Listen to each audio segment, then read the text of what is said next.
यावेळी नोव्हेंबर महिना सुरू झाला तरी पावसाचा मुक्काम कायम आहे। वर्ष संपत आलंय तरी पाऊस अजूनही गेलेला नाहीये। मुंबईसोबत कोकण महाराष्ट्रात बऱ्याच ठिकाणी पाऊस पडतोय। अनेक जिल्ह्यांमध्ये पावसाचा अलर्ट जारी केला गेलाय। सध्या बंगालच्या उपसागरात तयार झालेल्या कमी दाबाच्या पट्ट्यामुळे राज्यभरात अवकाळी पावसाचं वातावरण तयार झालंय। परिणामी महाराष्ट्रात पुढील 3 ते 4 दिवस वादळी वाऱ्यासह पावसाचा अंदाज वर्तवण्यात आलाय। हवामान विभागाच्या अंदाजानुसार पुढील 3 ते 4 दिवस कोकणासह दक्षिण मध्य महाराष्ट्र आणि मराठवाड्यातील काही जिल्ह्यांमध्ये वादळी वाऱ्यासह हलक्या ते मध्यम स्वरूपाच्या पावसाच्या शक्यता आहेत।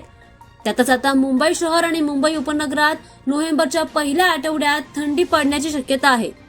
अवकाळी पावसाच्या सरी सुरू असल्या तरी तापमानात 4 ते 5 अंश सेल्सिअस घट होणार असल्याचा अंदाज आहे आणि आज आणि उद्यापासून कमाल तापमान कमी होण्यास सुरुवात होईल।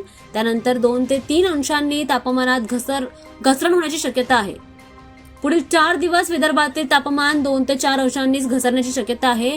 त्यामुळे नागरिकांनी सतर्कता बाळगावी असं आवाहन करण्यात आलंय।